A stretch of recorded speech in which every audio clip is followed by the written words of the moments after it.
Pagi-pagi bertemu angsa, kelihatan warnanya pink muda.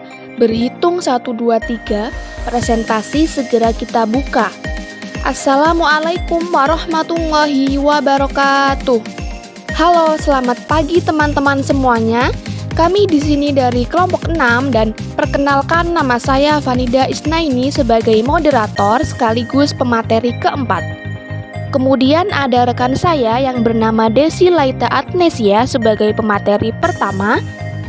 Selanjutnya ada rekan saya juga yang bernama Lili Maksumah sebagai pemateri kedua. Dan yang terakhir ada rekan saya yang bernama Iza Nuriatul Fatimah sebagai pemateri ketiga. Yang terhormat Bapak Agung Heri Prasmanto SPD MPD selaku dosen pengampu atau tutor kita. Dan teman-teman semua yang kami banggakan. Baik, izinkanlah kami di sini yang akan mempresentasikan hasil diskusi dari kelompok kami dengan materi yang pertama yaitu modul 11 tentang konsep dasar bimbingan dan konseling di sekolah dasar. Baik, marilah kita simak materi berikut ini. Baik, saya Desi Laita Adnesia akan menyampaikan materi kegiatan belajar 1, hakikat bimbingan dan konseling di SD. H. Latar belakang perlunya bimbingan dan konseling di SD. 1. Latar belakang. Rohman Natawijaya 1987 mengemukakan 5 faktor yang melatar belakangi perlunya pelaksanaan bimbingan dan konseling dalam proses pendidikan di sekolah. Kelima faktor itu sebagai kesadaran akan perbedaan individual di antara setiap manusia. Faktor yang pertama ini sangat esensial, tidak saja dalam bimbingan tetapi dalam pendidikan pada umumnya. Praktik pendidikan hingga kini cenderung sekolah kita cenderung memberikan perlakuan yang sama kepada setiap siswa. Keunikan atau kekhasan, kelebihan-kelebihan, dan kelemahan individual belum begitu diperhatikan. Semua siswa diperlakukan dengan cara pendekatan serta pelayanan yang sama, seolah-olah tidak diakui adanya keunikan-keunikan positif yang dimiliki oleh setiap siswa. B. Kesadaran akan perlunya sistem pelayanan kependidikan lainnya yang berpusat pada anak. Faktor kedua ini mengimplikasikan perlunya penataan kembali strategi dan prosedur pengajaran di kelas yang berpusat pada siswa, baik dalam segi materi maupun metode penyampaiannya. Biasanya, irama dan tempo perkembangan siswa berbeda-beda, sekalipun dia berada dalam suatu kelas atau tingkatan yang sama.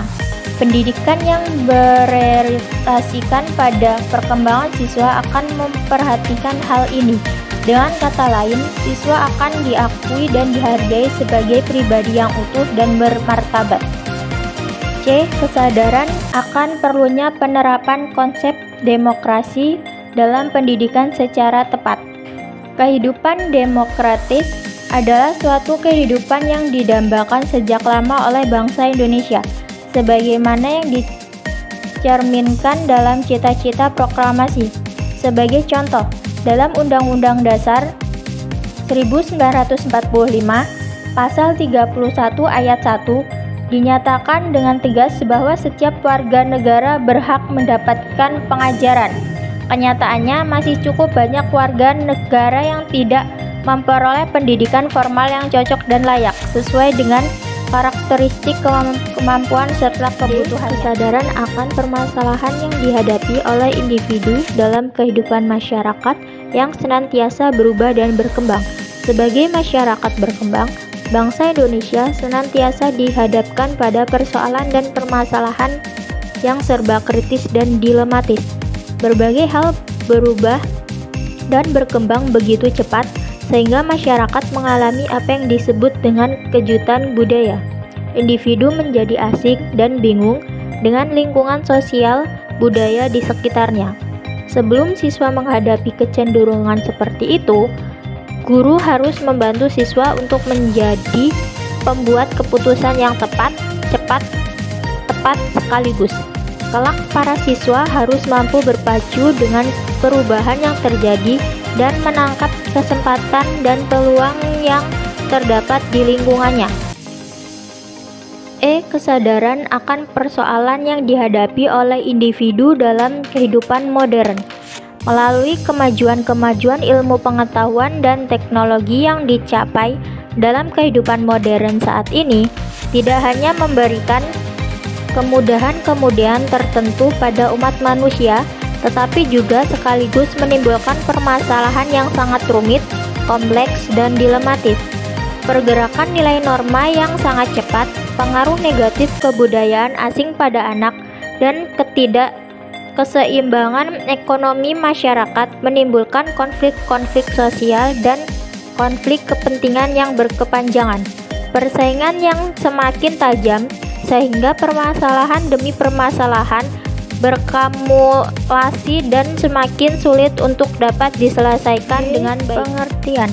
Bimbingan adalah proses pendampingan yang membantu individu mengembangkan potensinya, mengambil keputusan yang baik, dan merencanakan masa depan yang lebih baik. Nasihat seringkali diberikan oleh seorang guru, konselor, atau orang-orang yang memiliki pengetahuan dan pengalaman tertentu. Sedangkan konseling lebih berfokus pada proses mengatasi masalah pribadi, emosional, dan psikologis yang mengganggu kehidupan sehari-hari. Anggapan-anggapan yang keliru tentang bimbingan dan konseling. 1. Bimbingan diberikan hanya kepada anak yang bermasalah atau salah suai atau maladjusted. Anggapan ini keliru karena bimbingan di sekolah dasar harus diberikan kepada semua anak secara menyeluruh dan merata.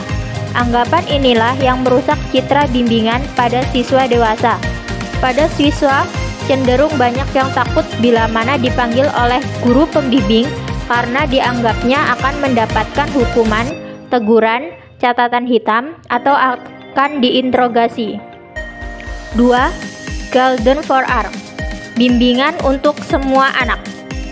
Pada dasarnya, bimbingan bukan hanya bagi anak yang nakal, kurang pandai, melanggar aturan yang sering disebut kasus, melainkan bagi semua anak, termasuk anak yang baik, pintar, rajin, dan sebagainya.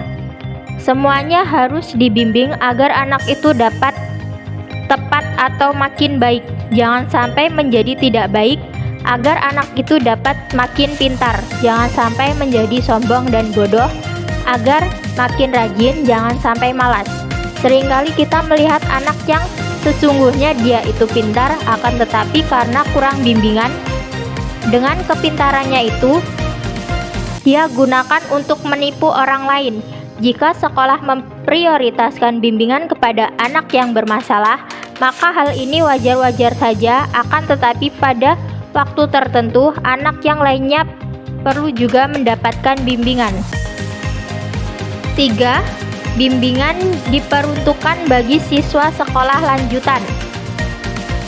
Anggapan ini juga keliru karena tidak sesuai dengan prinsip bimbingan, yaitu bimbingan adalah untuk semua siswa, termasuk siswa sekolah dasar.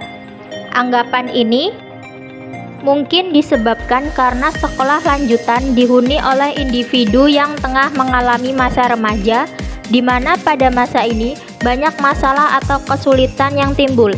Namun demikian adalah keliru jika masalah atau kesulitan hanya dilakukan oleh remaja saja. Masalah dan kesulitan dapat muncul dan dimiliki oleh setiap individu sesuai dengan tingkat atau masa perkembangannya, tidak terkecuali dalam masa anak atau dewasa. 4. Bimbingan sama dengan nasihat. Bimbingan tidak berarti pemberian nasihat kepada seseorang. Sekalipun bimbingan memperolehkan untuk memberikan nasihat, namun bimbingan bukan hanya sekedar memberikan nasihat. Pemberian nasihat hanya sebagian kecil dari upaya yang disebut dengan bimbingan. Mengapa? Karena di dalam pemberian nasihat, si pemberi nasihat memiliki posisi yang dominan. Sebaliknya, yang diberi nasihat berada pada posisi yang lemah. Pemberian nasihat bersifat satu arah, jadi bersifat otoriter atau sepihak, sehingga dapat menjadikan seseorang tergantung pada pemberi nasihat. 5. Bimbingan adalah tugas para ahli. Anggapan ini keliru karena tidak semua kegiatan bimbingan dan konseling adalah tugas para ahli. Bimbingan atau yang disebut guru pembimbing memang di dalam penyusunan dan pelaksanaan program bimbingan dan konseling di sekolah dasar adalah hal-hal yang menuntut keahlian tertentu yang bersifat khusus, seperti konseling dan penafsiran hasil psikotes. Akan tetapi, banyak kegiatan-kegiatan yang lebih tepat dilakukan oleh staf sekolah lainnya. Bahkan dalam kegiatan-kegiatan tertentu, peranan guru lebih menonjol daripada guru pembimbing. 6. Bimbingan adalah obat mujarab untuk semua penyakit tingkah laku. Bimbingan seringkali dianggap sebagai salah satu cara untuk mengubah penyakit tingkah laku anak yang berkaitan dengan pendidikan. Hal ini keliru. Seperti upaya-upaya pendidikan yang lain, bimbingan memiliki keterbatasan. Sebagai contoh, seorang siswa yang nilainya selalu di bawah rata-rata kelasnya dalam suatu mata pelajaran berhitung, mengingat anak tersebut cenderung rendah bakat hitungan. Dalam hal lain, guru pembimbing tidak bisa berbuat banyak untuk membantu anak tersebut. Misalnya, mengonseling anak itu supaya dapat meningkatkan prestasi belajarnya. Konseling diberikan sebatas agar anak dapat menerima kelemahannya sendiri dan membantu anak itu untuk dapat mengidentifikasi dan menemukan bakat yang cenderung menonjol dalam aspek atau segi lain. 7. Bimbingan disamakan dengan konseling. Konseling merupakan bentuk layanan khusus dari program bimbingan di sekolah. Layanan konseling hanya bisa diberikan oleh seorang pakar yang disebut konselor atau di Indonesia lazimnya disebut sebagai guru pembimbing. Layanan bimbingan tidak hanya konseling saja, melainkan juga layanan pemberian informasi, layanan pengumpulan data, layanan penetapan, layanan referer atau rujukan, serta layanan pengembangan dan tidak lanjut. D. Tujuan-tujuan bimbingan dan konseling di sekolah dasar. Pada dasarnya, tujuan akhir bimbingan dan konseling di tingkat pendidikan apapun adalah agar anak didik mencapai tugas-tugas perkembangan atau developmental text secara optimal dalam berbagai aspek sesuai tingkat perkembangan dan lingkungan sosial budaya di mana dia hidup. Menurut Hafik Hort, tugas-tugas perkembangan adalah pola perilaku yang harus dilakukan oleh individu pada suatu periode atau masa tertentu dari kehidupannya, yang jika berhasil dilakukan akan menimbulkan rasa bahagia dan membawa ke arah keberhasilan dalam melaksanakan tugas-tugas berikutnya. Sementara jika kegagalan dalam melaksanakan tugas tersebut menimbulkan rasa tidak bahagia, ditolak oleh masyarakat, dan cenderung mengalami kesulitan dalam menghadapi tugas-tugas berikutnya. Adapun tugas-tugas perkembangan anak SD atau pola perilaku yang seyogianya ditampilkan anak SD meliputi 1. Sikap dan kebiasaan dalam berimatak ilmu dan takwa. 2. Pengembangan kata hati, moral, dan nilai-nilai. 3. Pengembangan keterampilan dasar dalam membaca, menulis, berhitung, atau kalistung. 4. Pengembangan konsep-konsep yang perlu dalam kehidupan sehari-hari. 5. Belajar bergaul dan bekerja dalam kelompok sebaya. 6. Belajar menjadi pribadi yang mandiri. 7. Memperoleh keterampilan fisik sederhana. 8. Membina hidup sehat. 9. Belajar menjalankan peranan sosial sesuai dengan jenis kelamin. 10. Pengembangan sikap terhadap kelompok dan lembaga-lembaga sosial. Secara operasional, tujuan bimbingan dan konseling di SD dengan demikian adalah agar setiap anak SD dapat 1. Mengatasi masalah pribadi, 2. Meningkatkan kemandirian. 3. Meningkatkan prestasi akademik. 4. Meningkatkan prestasi keterampilan sosial. 5. Mengidentifikasi potensi dan bakat. 6. Mendorong perilaku positif. Prinsip bimbingan di SD.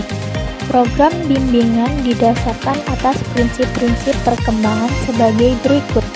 1. Bimbingan untuk semua. 2. Bimbingan di SD dilaksanakan oleh semua guru kelas. 3. Bimbingan diarahkan untuk membantu siswa. 4. Bimbingan dapat diberikan secara informal dan insidental. 5. Bimbingan di SD ditekankan pada pencapaian tujuan dan pengalaman belajar. 6. Bimbingan difokuskan pada aset. 7. Bimbingan mengakui bahwa siswa lebih banyak memiliki sisi positif daripada negatif. 8. Program bimbingan akan sangat efektif jika bisa bekerja sama dengan guru, siswa, dan masyarakat. F. Hakikat bimbingan dan konseling. Hakikat bimbingan dapat dipahami sebagai berikut. Pertama, bimbingan di sekolah dasar merupakan suatu proses bantuan yang kontinu. 2. Bimbingan di sekolah dasar merupakan proses membantu individu.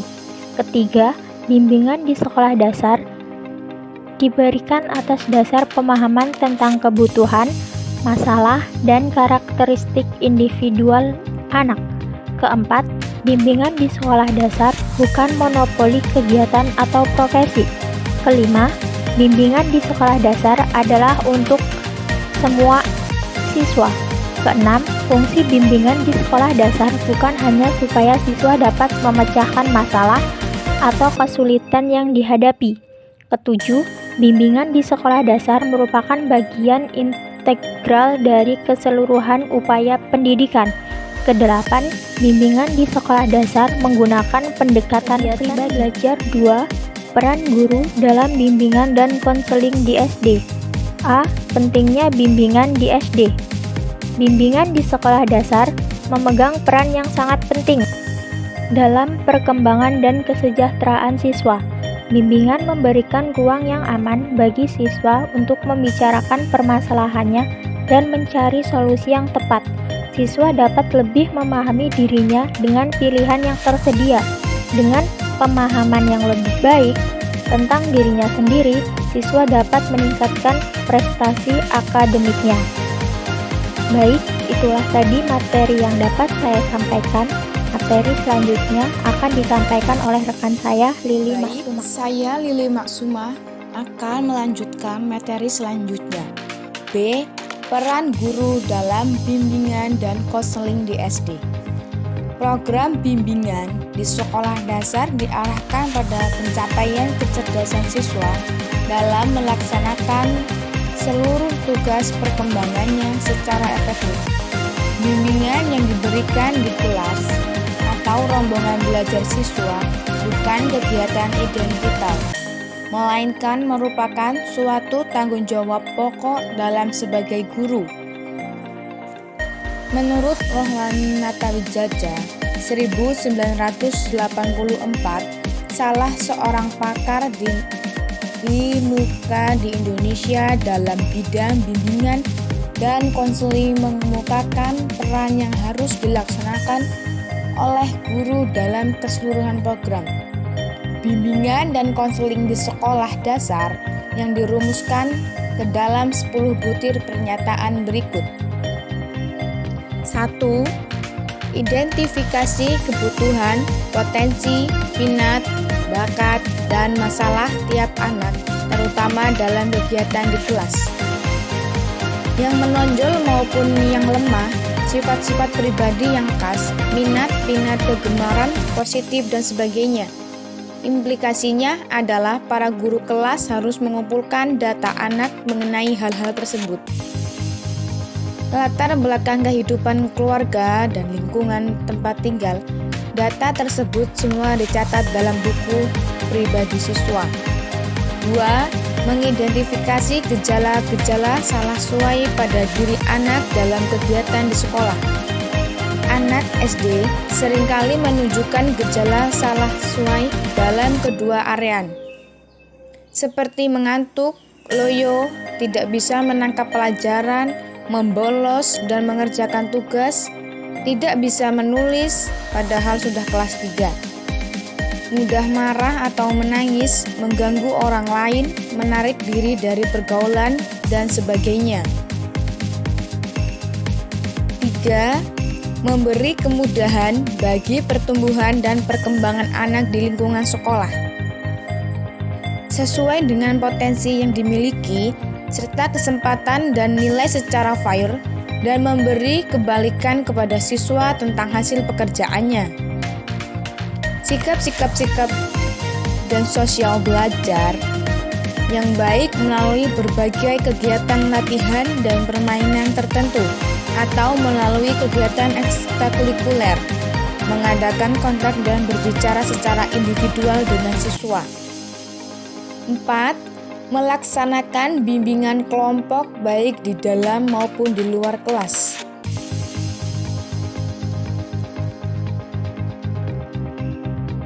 Kelebihan strategi kelompok dibandingkan dengan strategi individu perorangan antara lain adalah lebih efisien dan lebih sesuai dengan karakteristik perkembangan anak di SD. Hal-hal yang perlu diingat sekalipun guru berhadapan dengan sejumlah siswa, namun fokus perhatikan guru adalah tetap kepada siswa secara individual, sebab kelompok merupakan wahana atau situasi sosial yang diciptakan oleh guru atau membantu individu-individu yang menjadi anggota kelompok. 5. Melengkapi rencana-rencana yang telah dirumuskan oleh anak bersama guru. Rencana-rencana tertentu yang positif bagi perkembangan bakat, minat, dan kemajuan anak, misalnya bagaimana menciptakan kondisi kelas yang bersih dan sehat, mengadakan pertunjukan kesenian, mengadakan perlombaan kreatif atau menghasilkan sesuatu yang berguna dan produktif, mengadakan aksi dan amal sosial dan keagamaan. 6. Melaksanakan pengajaran sesuai dengan kebutuhan anak. Dalam menyelenggarakan pengajaran, guru jangan sampai terbelenggu oleh struktur materi pembelajaran yang kaku dan cara-cara atau metode-metode yang konvensional. Guru harus berupaya memfungsionalkan kurikulum dalam konteks lingkungan dan siswa. Guru memiliki otonomi atau mengembangkan kurikulum sesuai dengan kebutuhan anak. Penjabaran kurikulum ke dalam kegiatan pembelajaran siswa SD tidak perlu beragam, mengingat tiap daerah memiliki karakteristik siswa budaya yang tersendiri. 7. Mengumpulkan data dan informasi tentang anak, terutama dalam kegiatan belajarnya. Di dalam kumpulan catatan tersebut, tersimpan berbagai data dan mencerminkan bagaimana aktivitas dan hasil belajar yang tercapainya. Tidak saja hasil belajar akademis, melainkan juga belajar sosial. 8. Melaksanakan kontak dengan masyarakat, terutama dengan orang tua atau wali anak, antara lain mengadakan kunjungan rumah atau home visit. Merekalah yang mengurus dan memberikan pengaruh signifikan terhadap pertumbuhan dan perkembangan belajar siswa. Oleh sebab itu, perlu diciptakan media, saluran, atau wahana komunikasi antara kedua pihak secara prodik. 9. Melaksanakan konseling terbatas, mengingat hubungan yang baik dapat terjalin dengan mudah antara anak dengan guru. Bisa saja memberikan nasihat, petunjuk, contoh, dan memberi motivasi supaya siswa melakukan tindakan yang penting bagi dirinya sekarang dan masa depannya. 10. Memberikan pelayanan rujukan, yaitu melimpahkan anak tertentu kepada orang lain lebih kompeten untuk mendapatkan bantuan yang tepat. Maka sebaiknya Anda melimpahkan siswa tersebut kepada pihak yang berkompeten untuk mendapat layanan bantuan sebagaimana mestinya. Misalnya, Anda menemukan siswa yang menunjukkan gejala-gejala abnormalitas seperti anak usia 9-10 tahun belum bisa membaca dan menulis sederhana, bergantung kepada orang tua dan sebagainya. Kegiatan belajar 3. Peran orang tua dalam bimbingan dan konseling di SD. Dalam pembahasan tentang peran orang tua dalam membimbing dan konseling tidak dapat dilepaskan dari peranan guru. Dalam hal yang sama, mengingat peran dari subjek tersebut bermuara pada tujuan yang sama, yaitu tercapainya perkembangan individu siswa secara optimal. Dengan kata lain, ada hubungan peran yang kuat di antara orang tua dan guru dalam bimbingan dan konseling di SD. A. Keterkaitan antara peran orang tua dan guru dalam bimbingan dan konseling. Demikian halnya, orang tua di samping memenuhi kebutuhan fisiologis, memiliki kewajiban untuk membimbing sebagai suatu kebutuhan psikologis anaknya. Perbedaannya terletak pada setting atau situasi saja, di mana bimbingan dari guru berlangsung dalam situasi formal, sedangkan bimbingan orang tua berlangsung dalam situasi informal. Namun keduanya tertuju untuk keberhasilan subjek sama, yaitu siswa SD, baik sebagai individu, sebagai pelajar maupun sebagai anggota masyarakat. Wujud lainnya yang populer adalah membantu pelayanan pendidikan baik secara sendiri-sendiri dan langsung, maupun melalui wadah organisasi tertentu, seperti yang disebut dengan komite sekolah sebelum organisasi ini bernama Badan Pembunuhan Penyelenggaraan Pendidikan atau BP3, atau Persatuan Orang Tua, Murid, dan Guru atau POMG. Perwujudan peran orang tua dalam bimbingan dan konseling. Perwujudan peran yang diharapkan dari orang tua dalam pelaksanaan bimbingan dan konseling di sekolah dasar di satu pihak akan sangat bergantung pada faktor pengetahuan dan kesadaran akan pendidikan anak. Di dalam lain, bergantung juga pada inisiatif sekolah serta dukungan sistem dan kesepakatan antara kedua belah pihak. Beberapa hasil penelitian tentang iklim kehidupan keluarga dan tentang pola perlakuan orang tua terhadap anak, antara lain yang dilakukan oleh Sunaryo Kartadinata 1984, Syamsun Yusuf 1987, dan Agus Taufik 1991 menunjukkan bahwa iklim kehidupan keluarga yang koordinatif antara orang tua dan guru memberi pengaruh yang signifikan terhadap keberhasilan belajar anak di sekolah.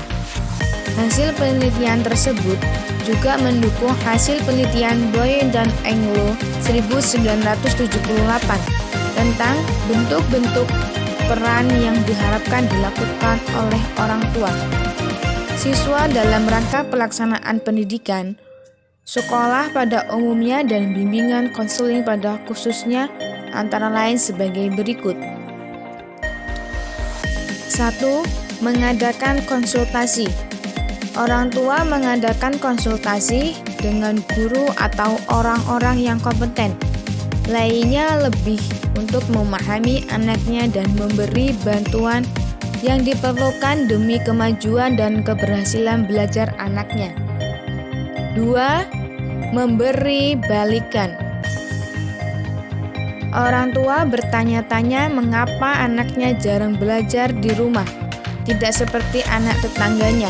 Apakah karena tidak pernah diberi PR atau bertanya-tanya mengapa guru terlalu sering memberi PR sehingga anaknya sulit diminta bantuan untuk mengerjakan sesuatu pekerjaan?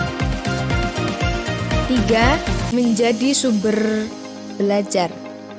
Sebagai contoh orang tua, siswa yang memiliki keahlian membuat anyaman atau kerajinan tangan tertentu dapat mengajarkan cara mengayam atau melatih siswa kelas 5 SD. Misalnya, orang tua yang memiliki kemampuan bahasa daerah menarik baik sekali jika dapat berperan menjadi sumber belajar. 4. Berbagi informasi. Biasanya, kaum terpelajar seperti itu sangat peduli dalam pendidikan. Mereka suka membaca dan berdiskusi tentang isu-isu atau masalah-masalah pendidikan. Para guru sebaiknya mengambil inisiatif untuk berbagi pendapat dan informasi tentang karakteristik anak dan cara pembelajarkan anak. 5. Mengetahui jadwal belajar. Harus yakin bahwa pada hari tertentu dan pada jam tertentu anaknya sedang belajar atau berada di sekolah. Untuk melakukan kegiatan tertentu yang bermanfaat, bukan di tempat yang salah. Oleh sebab itu, guru sebaiknya menyampaikan kalender sekolah atau jadwal kegiatan siswa di sekolah kepada orang tua mereka.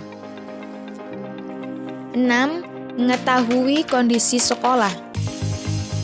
Dengan demikian, dia dapat memiliki akses komunikasi yang baik dengan guru.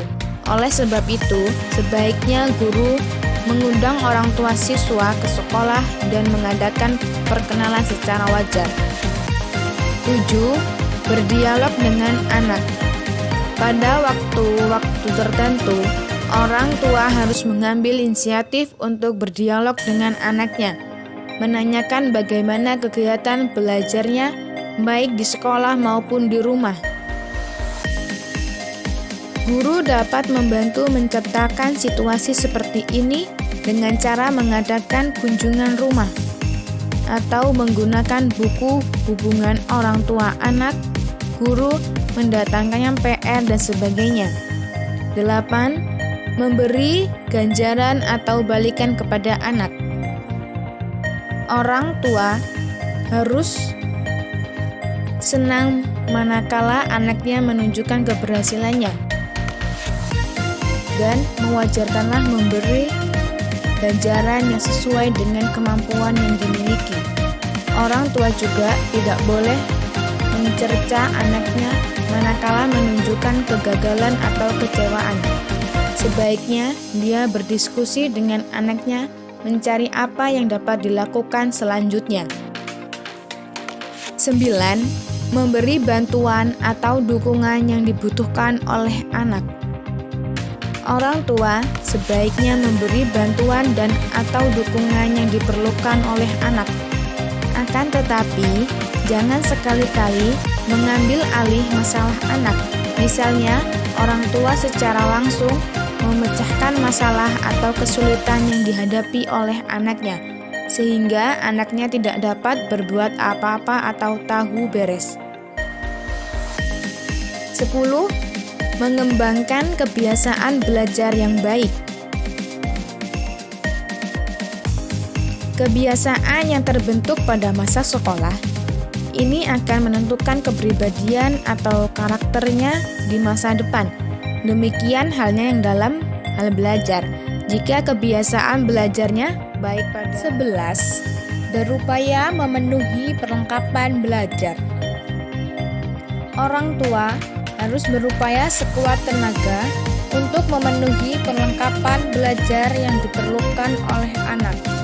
Memang sekarang memberatkan bebannya, namun di masa mendatang orang tua dan anak akan memetik hasilnya. 12. Menerima dan menghargai individualitas anak. Sebagai individu, setiap anak memiliki karakteristik tertentu, unik dan berbeda dengan yang lainnya. Dia memiliki kelebihan-kelebihan dan sekaligus kelemahan-kelemahan atau kekurangannya. Anak memiliki hak untuk berkembang dan mengembangkan bakat yang dia milikinya. 13. Memerlukan anak sesuai norma sosial. Namun, seringkali orang tua lengah dan tidak sadar memberi contoh perbuatan yang tidak sesuai dengan norma sosial yang berlaku di masyarakat atau bertentangan dengan apa yang ditanamkan di sekolah. Mungkin membiarkan anaknya meniru figur lain yang ada di televisi atau budaya lain. 14. Membantu warga masyarakat. Sebaiknya dia memberi bantuan tertentu kepada warga masyarakat yang tidak mampu membiayai keperluan sekolah anaknya.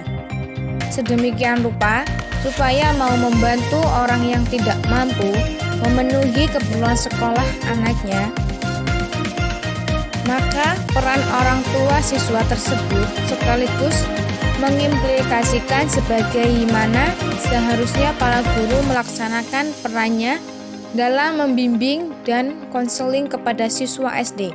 Sebagai contoh, bentuk peran nomor 4 yaitu saling memberi keterangan dan informasi tentang karakteristik anak dan cara membelajarkan anak, mengaplikasikan bahwa dalam rangka pembelajaran anak, guru perlu melakukan atau mengumpulkan data atau informasi tentang anak dari orang tua mereka. Contoh, bentuk nomor 6 adalah orang tua mengetahui kondisi sekolah, sarana, dan prasarana yang dimiliki serta mengenal guru. Peran ini mengaplikasikan bahwa guru perlu mengambil inisiatif mengundang orang tua siswa untuk datang melihat kondisi sekolah dan memperkenalkan diri kepada orang tua siswa. Begitulah sebagaimana dijelaskan dalam teori peran bahwa peran yang dilakukan oleh seseorang selalu mengaplikasikan sebagaimana peran orang lain yang menjadi lawan perannya.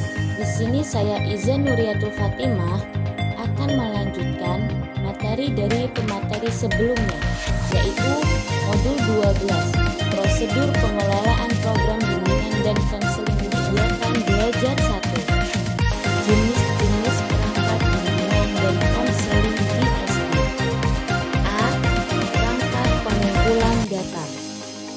Perangkat pengumpulan data dalam bimbingan konseling di SD adalah alat-alat yang digunakan untuk mengumpul informasi tentang siswa.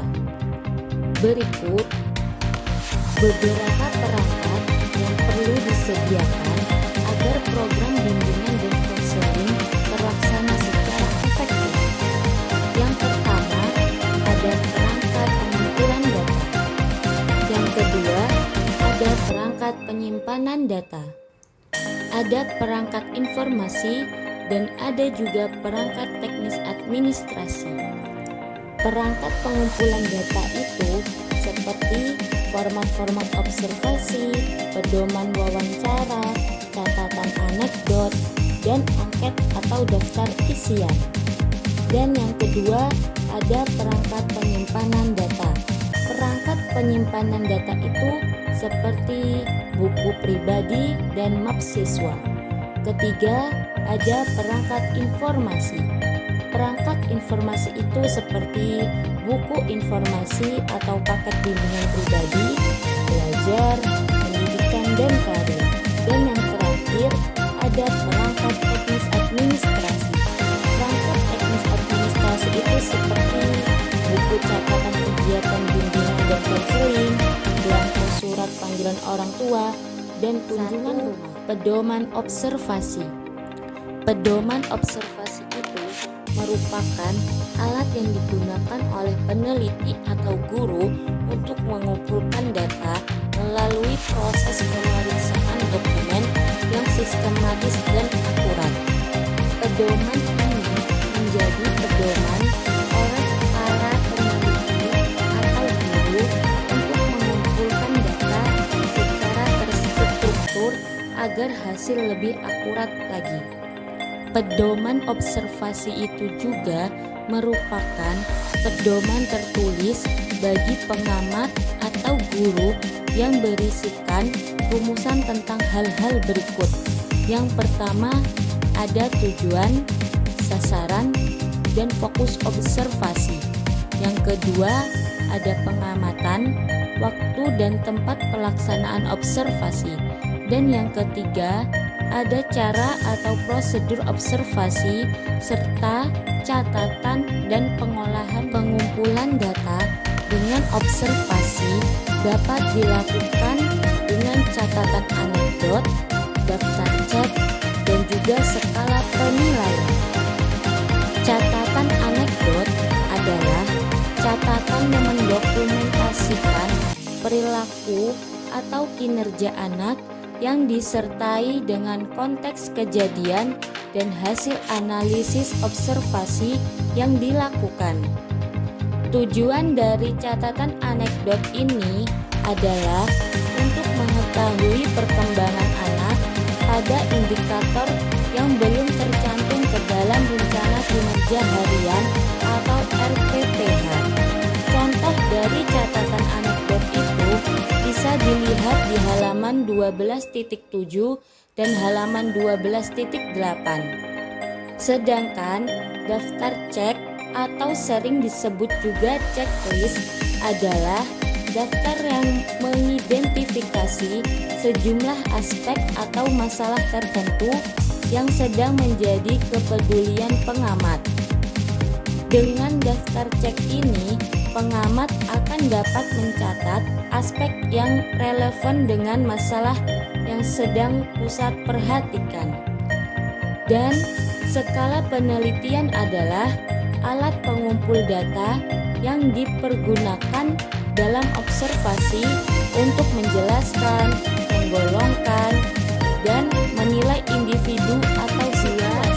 Pedoman wawancara. Wawancara merupakan cara memahami atau mendapatkan data tentang siswa melalui pembicaraan atau tanya jawab secara tatap muka atau langsung secara lisan antara orang yang mewawancarai dan yang diwawancarai. Jadi, pedoman wawancara ini bisa dibilang juga cara untuk mendapatkan data atau informasi tentang siswa melalui pembicaraan atau tanya jawab secara tatap muka atau langsung. Di dalam wawancara ini pasti ada dua pihak yang terlibat, tetapi mempunyai kedudukan yang berbeda.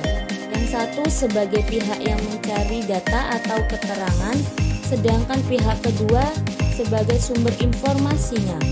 Dalam wawancara ini juga dapat memberikan kesempatan seluas-luasnya kepada yang diwawancarai untuk mengemukakan masalah yang ada, baik itu berkaitan dengan pikiran, perasaan, maupun pendapatnya. Bagi keduanya, hal ini sangatlah menguntungkan. Cara membuat pedoman wawancara, yaitu ada masalah, tujuan umum, tujuan khusus, identitas subjek atau waktu dan tempat wawancara, pertanyaan-pertanyaan pokok, hasil wawancara, dan catatan atau rekomendasi. Jadi, sebelum kita melakukan wawancara, hendaknya kita mengikuti langkah-langkah ini agar dapat membuat pedoman wawancara yang efektif dan akurat untuk mengumpulkan data-data yang ditiga angket atau daftar isi. Angket adalah alat pengumpul data yang berupa serangkaian pertanyaan atau pernyataan yang diajukan kepada subjek atau responden untuk mendapatkan jawaban yang diperlukan. Angket dapat digunakan untuk mengungkapkan berbagai data siswa dan lingkungannya, seperti identitas, pengalaman, kegiatan, kondisi rumah, dan sebagainya. Jadi, angket atau daftar isi merupakan salah satu teknis pengumpulan data yang digunakan dalam penelitian angket terdiri dari serangkaian pertanyaan yang akan dijawab oleh responden dengan tujuan untuk memperoleh data yang relevan dan angket sosiometri. Sosiometri adalah suatu cara atau teknik untuk mengetahui hubungan sosial antar anggota dalam suatu kelompok tertentu. Angket sosiometri adalah alat atau instrumen yang digunakan untuk memperoleh data hubungan sosial dari siswa. Angket ini berisi pertanyaan tentang pilihan sosial.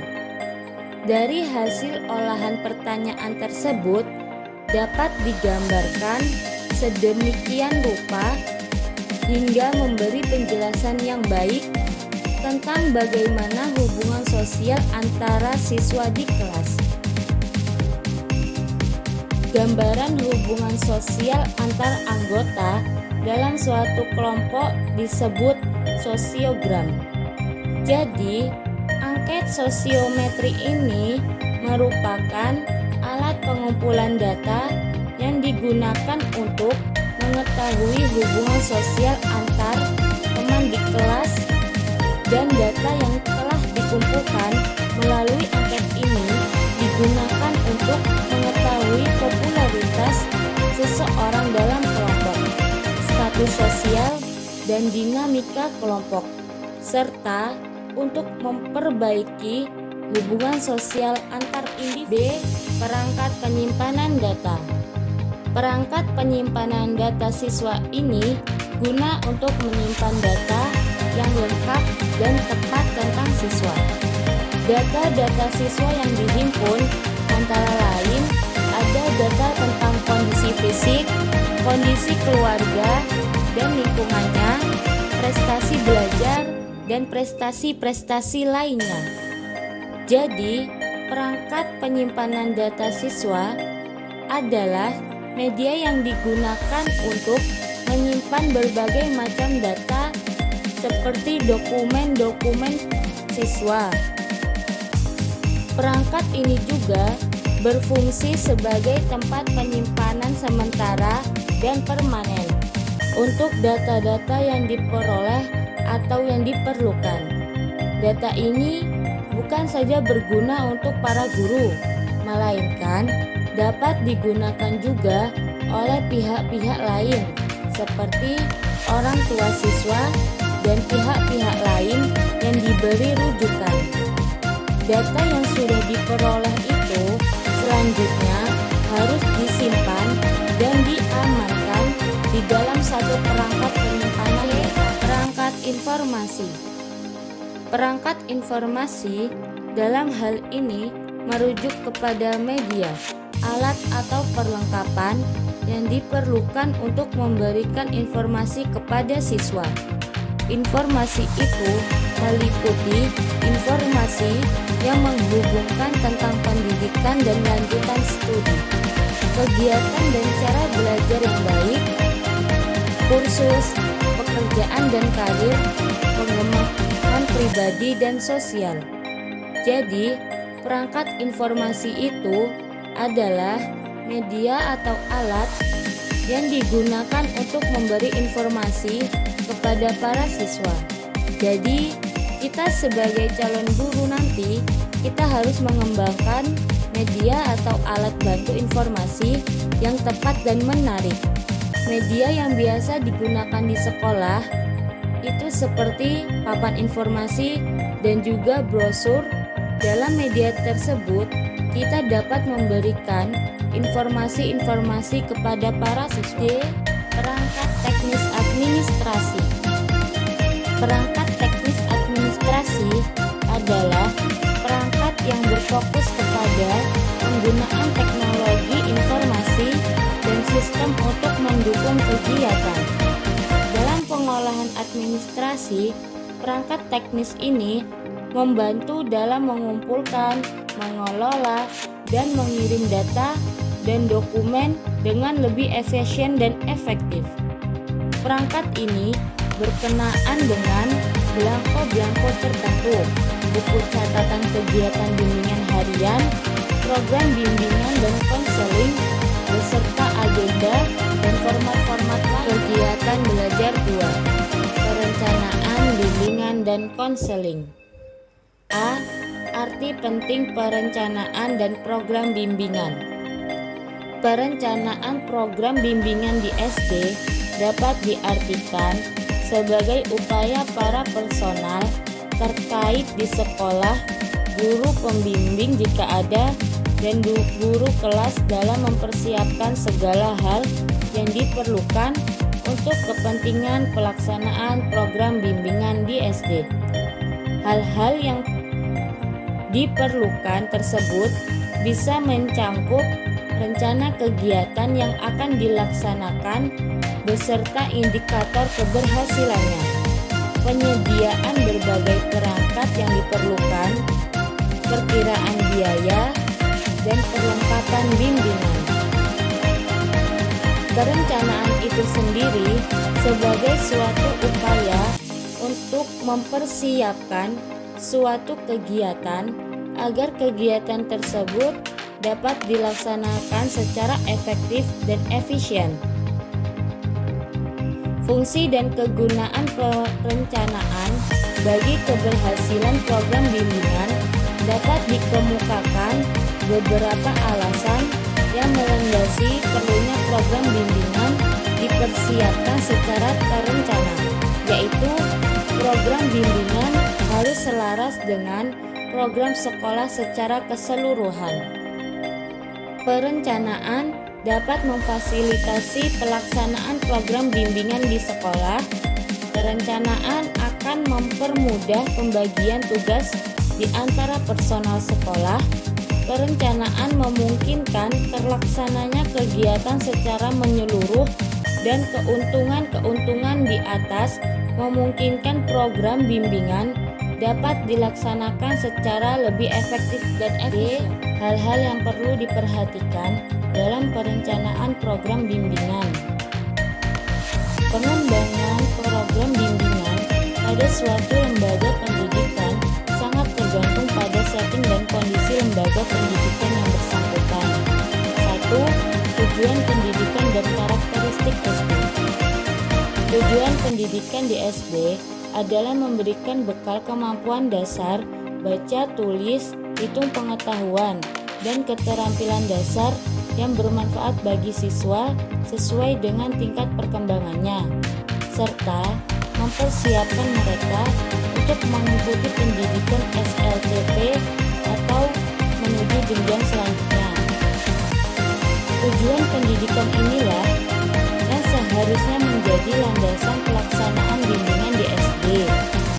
Oleh sebab itu, bimbingan di SD harus diarahkan untuk memfasilitasi anak dalam mengembangkan diri, menguasai berbagai pengetahuan dan keterampilan dasar yang bermanfaat sesuai dengan tugas perkembangan anak usia SD, serta dalam mempersiapkan diri memasuki jenjang pendidikan yang lebih tinggi lagi. 2. Kebutuhan dan karakteristik siswa SD. Karakteristik dan kebutuhan anak tersebut harus terwujud dalam struktur program bimbingan dan dalam fungsi serta peran guru dengan menekankan pentingnya memahami tugas perkembangannya. Hal ini menyoroti organisasi sekolah yang lebih sederhana dan lebih sedikit personal di SD dibandingkan dengan tingkat yang lebih tinggi. Sehingga dampak pada permasalahan program bimbingan harus melibatkan kerjasama antara guru, orang tua, dan personal sekolah lainnya. Selain itu juga menekankan peran guru dalam mengidentifikasi kebutuhan siswa dan menciptakan iklim sekolah yang kondusif untuk memfasilitasi sikap dan perilaku siswa. Program bimbingan di tingkat dasar berfokus kepada pemahaman diri dan fasilitas pembelajaran. Dengan setiap guru memainkan peran dalam perencanaan dan pelaksanaan program. Ciri-ciri program bimbingan yang baik di SD. Ciri pertama adalah program itu memiliki tujuan yang ideal dan realistis. Program bimbingan yang baik harus memiliki tujuan yang ideal dan realistis dalam perencanaannya. Ciri kedua, kegiatan bimbingan dikembangkan berdasarkan kebutuhan siswa. Yang dimaksud di sini adalah program bimbingan yang baik harus disusun dan dikembangkan berdasarkan kebutuhan nyata siswa. Dan ciri ketiga adalah menyediakan fasilitas yang diperlukan dalam program bimbingan. Yang harus menyediakan fasilitas yang diperlukan untuk pelaksanaan program. Dapat kita simpulkan dengan memperhatikan ciri-ciri tersebut, program bimbingan di SD dapat dilaksanakan dengan efektif sehingga memenuhi kebutuhan siswa dan membantu model perencanaan program bimbingan di SD. Yaitu ada karakteristik model, struktur program, distribusi program, rumusan tujuan program, dan komponen program. Yang pertama ada karakteristik model. Karakteristik model adalah program bimbingan di SD yang disebut sebagai model komprehensif. Model ini memberi gambaran bagaimana cara mengembangkan program bimbingan yang kegiatannya diarahkan untuk membantu pencapaian tugas-tugas perkembangan siswa secara menyeluruh. Program bimbingan dan konseling komprehensif adalah model pengembangan program yang difokuskan kepada penciptaan lingkungan yang kondusif bagi siswa untuk dapat mengembangkan kebutuhan, kekuatan, minat, dan isu-isu yang berkaitan dengan perkembangan siswa. Yang kedua ada struktur program. Struktur program model komprehensif mencakup 4 komponen program, yaitu layanan dasar, layanan perencanaan individual, dan layanan dokumen sistem. Keempat komponen ini diberikan kepada siswa. Materi program disesuaikan dengan kebutuhan dan karakteristik perkembangan siswa.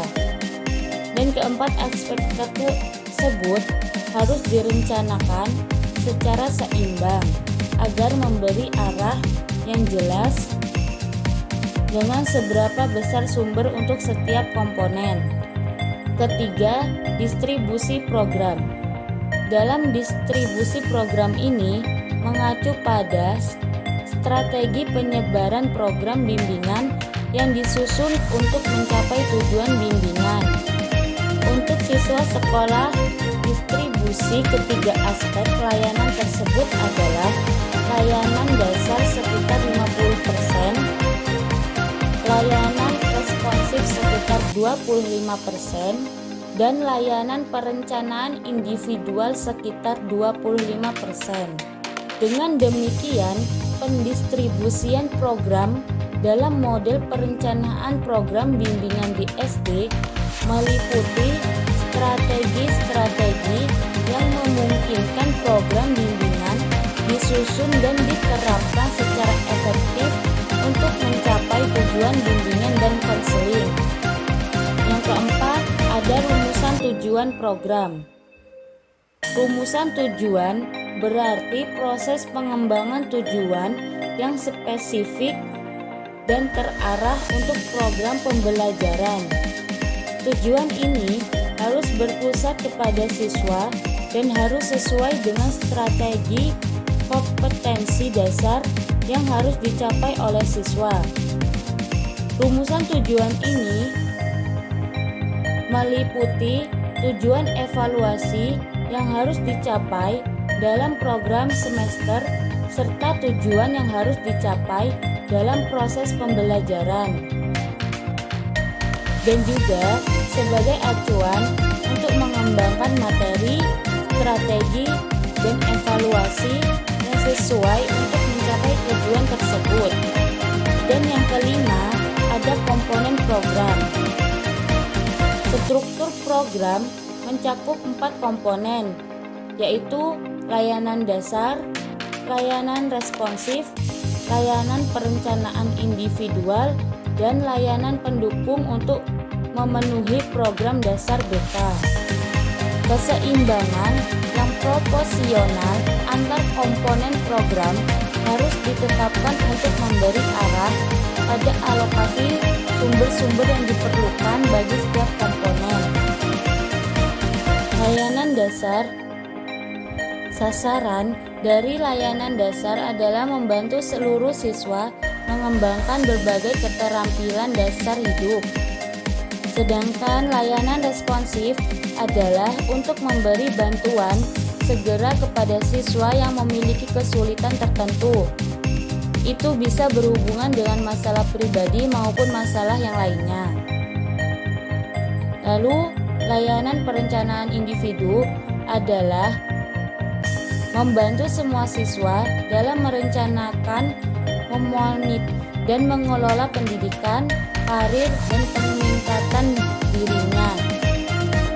Dan yang terakhir, dukungan sistem merupakan komponen pelayanan yang berkaitan aktivitas pengelolaan yang secara tidak langsung menguntungkan siswa. Baik, itu tadi materi yang dapat saya sampaikan. Materi selanjutnya akan disampaikan oleh rekan saya, yaitu Fanida Isnaini. Baik, saya Fanida Isnaini akan melanjutkan materi, yaitu modul 12 kegiatan belajar 3. Pelaksanaan bimbingan dan konseling anak. A. Pengumpulan data siswa. Pengumpulan data tentang siswa adalah bagian penting dalam bimbingan dan konseling. Pengumpulan data dapat dilakukan terhadap setiap siswa, baik siswa baru maupun siswa lama. Bagi siswa baru, salah satu tujuannya adalah identifikasi awal tentang pribadi siswa yang meliputi identitas, kemampuan, keberbakatan, dan keterbatasan siswa, serta kondisi sosial ekonomi orang tua siswa. Berikut adalah beberapa cara pengumpulan data tentang siswa. 1. Observasi. Observasi adalah melakukan pengamatan langsung terhadap siswa untuk memperoleh data tentang mereka, seperti mengukur tinggi badan siswa secara langsung. 2. Kuesioner.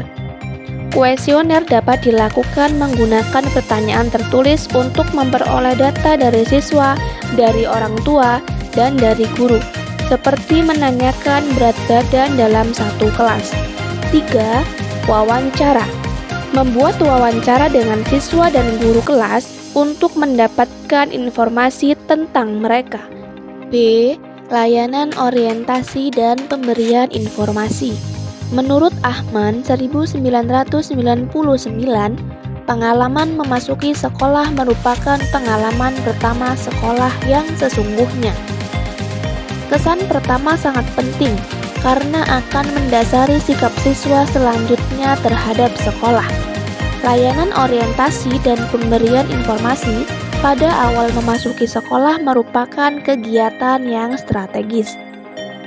Dalam kegiatan ini, siswa diperkenalkan dengan guru-guru, dengan kelasnya, dengan tempat belajarnya, dengan ruangan perpustakaan, dan ruangan OKS serta ruang WC dan fasilitas sekolah lainnya. Di sini, orang tua masih terlibat dalam kegiatan orientasi dan pemberian informasi, agar orang tua bisa menjelaskan kembali kepada anaknya dengan gaya bahasa yang lebih bisa dipahami oleh anak tersebut. C. Layanan penempatan dan penyaluran. 1. Layanan penempatan dan penyaluran bagi kelas 1. Siswa kelas 1 SD memiliki pengalaman prasekolah yang berbeda-beda, baik ketika di TK maupun di rumah, sehingga kemampuan siswa kelas 1 sangatlah beragam. Keragaman kemampuan dasar ini merepotkan guru kelas 1 dalam melaksanakan proses belajar di dalam kelas. Andai kata, ketika masuk kelas 1 diadakan seleksi sederhana dalam kemampuan membaca, menulis, dan berhitung. Model pengelompokan kelas berdasarkan kemampuan dapat dicoba dalam satu buku sekolah. Tetapi jika model demikian belum memungkinkan, hasil seleksi dapat dimanfaatkan untuk penempatan tempat duduk. Alternatif lain, dimungkinkan pula anak yang telah menguasai kemampuan dasar duduk sebangku dengan siswa yang belum menguasai sehingga dapat berperan sebagai tutor sebaya. 2. Layanan penempatan dalam kegiatan ekstrakurikuler. Salah satu daya tarik SD bermutu karena banyak melaksanakan kegiatan ekstrakurikuler seperti olahraga, kesenian, bahasa Inggris, komputer, dan pramuka. Jadi dalam kegiatan ini, guru SD diharapkan memiliki pemahaman tentang bakat dan kemampuan anak sehingga mampu menempatkan siswa dalam kegiatan ekstrakurikuler yang paling cocok. Sebagai contoh, jika anak memiliki kemampuan seperti pintar melakukan sepak bola, maka guru harus menempatkan siswa ke dalam bidang ekstrakurikuler dalam bidang olahraga. 3. Layanan penempatan dan penyaluran dalam kelas unggulan. Siswa yang direkrut menjadi siswa kelas unggulan adalah siswa kelas 4, dengan pertimbangan bahwa siswa kelas 4 telah mulai dapat berpikir rasional baik pada SD inti maupun SD imbas. Cara mendapatkan siswa kelas unggulan dengan cara merekrut semua siswa yang memenuhi persyaratan yang berbeda di lingkungan gugus tempat diselenggarakan kelas unggulan. D. Bimbingan pengembangan. Bimbingan pengembangan dalam sekolah dasar berfokus pada upaya membantu peserta didik mengembangkan kemampuan, sikap, dan keterampilan yang mendukung keberhasilan mereka dalam belajar. Bimbingan pengembangan memiliki cakupan dan urutan yang diarahkan untuk pengembangan kompetensi siswa. Layanan diberikan melalui unit-unit kelompok kecil siswa atau kelompok besar, dengan materi difokuskan pada perubahan aspek afektif. Aspek afektif ini disesuaikan dengan tujuan mata pelajaran tertentu, seperti PPKN dan Bahasa Indonesia. Susunan materi bimbingan harus dirancang sedemikian rupa dengan menggunakan sumber-sumber materi lain yang relevan, serta menggunakan strategi penilaian yang sesuai. E. Bimbingan responsif. Bimbingan responsif adalah suatu jenis layanan yang diberikan oleh guru BK untuk membantu siswa mengatasi permasalahan yang dialami dalam proses belajar. Layanan responsif diberikan kepada siswa yang membutuhkan bantuan secara langsung. Untuk hal ini, maka guru dapat memberikan layanan konsultasi atau nasihat kepada siswa. Oleh sebab itu, guru perlu memprioritaskan kesiapannya untuk membimbing siswa dalam hal-hal berikut ini. Sebagai contoh, untuk mengatasi stres. Kita sebagai guru harus bisa membantu memecahkan masalah dan mengambil keputusan. Apa faktor dari masalah tersebut sehingga siswa bisa mengalami stres, dan kita harus bisa mengambil keputusan bagaimana caranya masalah tersebut dapat diselesaikan. Kemudian contoh lain ada masalah kewanitaan. Dapat kita lihat biasanya siswa perempuan kelas 5 atau kelas 6 SD sudah banyak yang mengalami pubertas atau mengalami menstruasi. Kita sebagai guru, lebih tepatnya guru perempuan, seharusnya bisa menjelaskan apa itu menstruasi dan apa penyebabnya sehingga anak tersebut bisa mengalami menstruasi. F. Bimbingan perencanaan individual. Bimbingan perencanaan individual adalah proses yang dirancang untuk membantu siswa merencanakan dan mencapai tujuan pribadi akademik atau karir mereka. Sebagai bagian dari program bimbingan perkembangan, perencanaan individual mencakup kegiatan-kegiatan yang disesuaikan dengan usia perkembangan siswa. pemberian informasi yang relevan, akurat, dan diperlukan siswa. Bantuan perencanaan individual meliputi menginterpretasikan data hasil tes, aktivitas perkembangan karir seperti hari karir, strategi untuk memfasilitasi siswa yang mengalami transisi dari kelas tertentu ke kelas berikutnya.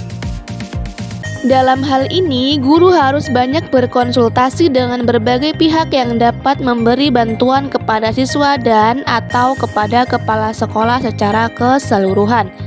Dalam kegiatan ini, guru harus berkonsultasi dengan pihak lain, seperti berkonsultasi dengan siswa atau berkonsultasi dengan pihak kepala sekolah. Jadi, dalam kegiatan ini adalah bersifat berkaitan dengan orang perseorangan, sehingga guru harus membutuhkan seseorang untuk mengkonsultasi masalah pada bimbingan perencanaan individual ini. Jadi, guru harus berkaitan dengan siswa atau berkaitan dengan kepala sekolah, sehingga perencanaan dalam program bimbingan ini dapat terselesaikan dengan baik. G. Kerjasama. Kerjasama dalam bimbingan konseling di sekolah dasar adalah suatu kegiatan yang dilakukan oleh guru bimbingan konseling dan guru mata pelajaran, serta personel lainnya untuk mencapai tujuan layanan bimbingan dan konseling di sekolah. Kerjasama harus dilakukan secara internal dan secara eksternal. Sebagai contoh, 1. Kerjasama dengan pihak di dalam sekolah.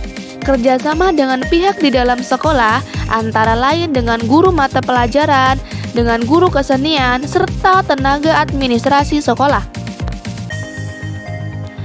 Sebagai contoh, guru mata pelajaran merupakan contoh dari kerjasama dengan pihak di dalam sekolah. Karena guru mata pelajaran memiliki peran penting dalam bimbingan dan konseling karena mereka berinteraksi langsung dengan siswa di setiap harinya. 2. Kerja sama dengan pihak luar sekolah. Kerja sama dengan pihak luar sekolah antara lain dengan orang tua siswa, badan pembantu penyelenggara pendidikan, tokoh masyarakat, dan guru pembimbing. Sebagai contoh, orang tua adalah contoh dari kerja sama dengan pihak luar sekolah. Kenapa harus orang tua? Karena orang tua juga memiliki peran penting dalam kerjasama bimbingan konseling.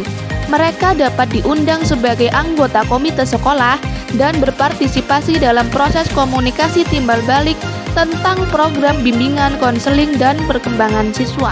Kegiatan belajar 4, evaluasi pelaksanaan program bimbingan. Evaluasi pelaksanaan program bimbingan di sekolah dasar adalah suatu proses sistematis yang bertujuan untuk mengetahui daya guna dan hasil guna pelaksanaan program bimbingan dan konseling di sekolah. Evaluasi ini dilakukan untuk menentukan derajat kualitas pelaksanaan program kegiatan bimbingan dan konseling, serta untuk memperbaiki atau mengembangkan program bimbingan dan konseling yang kurang berhasil. A. Evaluasi program sebagai fungsi intrinsik. Evaluasi program sebagai fungsi intrinsik berfokus pada evaluasi yang dilakukan secara internal dan spontan oleh individu yang terkait dengan program, seperti guru atau peserta didik. Evaluasi ini tidak dipengaruhi oleh faktor luar, seperti penilaian ekstrinsik, dan dilakukan untuk meningkatkan kualitas program dan hasil belajar. Fungsi evaluasi program bimbingan di SD, yaitu memberikan umpan balik. Memberikan umpan balik kepada guru pembimbing untuk memperbaiki atau mengembangkan program bimbingan dan konseling. Yang kedua, memberikan informasi. Memberikan informasi kepada pihak-pihak yang berkepentingan tentang perkembangan sikap, perilaku, dan potensi siswa yang dibimbing. B. Tujuan evaluasi. Tujuan evaluasi di program bimbingan dan konseling adalah untuk mengetahui keterlaksanaan kegiatan dan ketercapaian tujuan dari program yang telah ditetapkan. Evaluasi ini bertujuan untuk mengetahui sejauh mana program yang dirancang dapat berjalan sesuai dengan perencanaannya dan mengetahui sejauh mana kegiatan yang dilakukan sesuai dengan tujuan yang diharapkan. Tujuan yang pertama yaitu tujuan evaluasi diarahkan oleh seseorang atau sekelompok untuk memberi pertanggungjawaban program atau kegiatan kepada pihak yang memberi tugas. Maksud dari evaluasi ini adalah bertujuan untuk mengetahui dampak dan efisiensi program terhadap penerima program, serta untuk memberikan umpan balik bagi peningkatan kualitas kinerja program atau kegiatan. Tujuan yang kedua yaitu tujuan evaluasi dimaksudkan untuk memperbaiki dan meningkatkan program yang dilaksanakan. Evaluasi program ini berfungsi sebagai alat untuk mengetahui seberapa efektif dan efisien suatu program dalam mencapai tujuan dan sasaran yang telah ditetapkan. Tujuan yang ketiga yaitu tujuan evaluasi dalam pendidikan dan pembelajaran adalah untuk memperoleh pemahaman atau pengetahuan yang lebih baik tentang suatu persoalan atau isu tertentu. Evaluasi ini bertujuan untuk mengetahui tingkat pencapaian peserta didik dalam suatu proses pembelajaran, serta memahami kekurangan-kekurangan mereka agar dapat diberikan bantuan yang sesuai. Dengan demikian, evaluasi ini membantu proses pembelajaran berjalan lebih efektif dan memberikan informasi yang berguna untuk pengambilan keputusan, serta penentuan kenaikan kelas atau kelulusan. Prinsip-prinsip evaluasi program. Oleh karena evaluasi program bimbingan dan konseling merupakan proses mengkaji suatu nilai atau efektivitas suatu program, maka akan sangat efektif jika dilaksanakan atas dasar kerangka pemikiran yang dapat memberi arah yang efektif dalam pelaksanaannya. Prinsip-prinsip evaluasi program bimbingan di SD meliputi beberapa aspek yang penting untuk diperhatikan. Gibson dan Michel berpendapat bahwa prinsip-prinsip evaluasi program adalah sebagai berikut. 1. Evaluasi yang efektif memerlukan pemahaman tentang tujuan-tujuan program. Evaluasi ini harus memahami apa tujuan program yang jelas dan spesifik untuk menjamin keberhasilan pelaksanaan program. Yang kedua, ada evaluasi yang efektif memerlukan kriteria pengukuran yang tepat. Prinsip ini, kriteria pengukuran harus valid dan jelas untuk menjamin keberhasilan evaluasi. Yang ketiga, evaluasi yang efektif bergantung pada ketepatan orang yang mengukur kriteria yang ditetapkan. Evaluasi ini harus melibatkan semua pihak yang berpengaruh, termasuk pendidik, peserta didik, dan masyarakat untuk mendapatkan gambaran yang lebih komprehensif. D. Metode evaluasi. Berikut ini dikemukakan 3 metode evaluasi program bimbingan dan konseling di SD yang merupakan modifikasi dari pendapat Gibson dan Michel, yaitu 1. Metode sebelum dan sesudah, 2. Metode perbandingan, dan yang ketiga, metode penegakan. Metode sebelum dan sesudah adalah metode si penilai mengidentifikasi kemajuan yang dicapai setelah suatu program tertentu dilaksanakan dalam suatu periode waktu tertentu. Untuk itu, si penilai mengadakan kajian terhadap kondisi awal sebelum program tertentu dilaksanakan, melaksanakan program sebagaimana yang telah ditetapkan, mengkaji kemajuan yang dicapai setelah program tuntas dilaksanakan. Metode yang selanjutnya yaitu metode perbandingan. Metode ini dilakukan atas dasar perbandingan antara 2 kelompok. Bentuknya yaitu perbandingan antara 2 kelompok yang diperlakukan dengan teknik yang berbeda dalam upaya mencapai suatu tujuan yang sama. Membandingkan antara hasil yang dicapai oleh 2 kelompok yang memiliki tujuan yang sama, tetapi memiliki kriteria yang berbeda. Metode yang ketiga yaitu metode penegakan kriteria. Metode ini dievaluasi dan dilakukan atas dasar identifikasi hasil program yang diharapkan dan kaitannya dengan karakteristik dan kriteria. Dari kriteria yang ditetapkan, skala penilaian dan angket dapat dikembangkan dan digunakan untuk mengetahui derajat program mana yang mengalami peningkatan. Prosedur evaluasi. Proses evaluasi program bimbingan dan konseling biasanya menumpuh langkah dan urutan sebagai berikut ini. 1. Identifikasi tujuan-tujuan yang akan dinilai.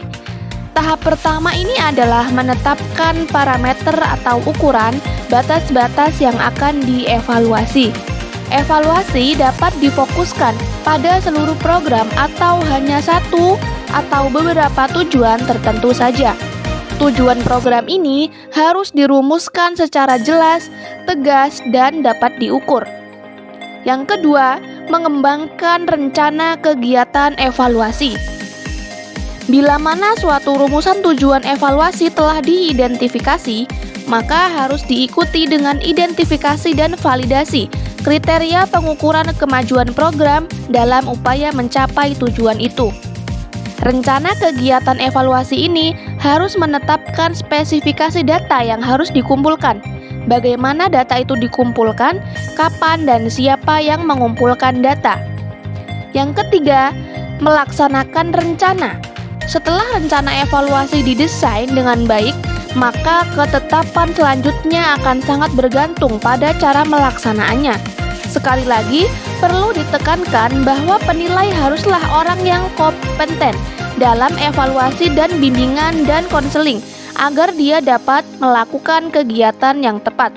Faktor waktu juga perlu dipertimbangkan dalam pelaksanaan penilaian, mengingat aspek tertentu harus dievaluasi dalam jangka panjang, yang lain harus dievaluasi sesegera mungkin. Baik teman-teman, itulah tadi presentasi dari kelompok kami. Terima kasih kepada teman-teman yang telah menyimak presentasi kami dari awal hingga akhir. Mungkin cukup sekian presentasi dari kelompok kami.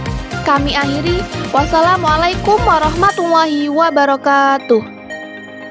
Untuk selanjutnya yaitu sesi tanya jawab. Terima kasih.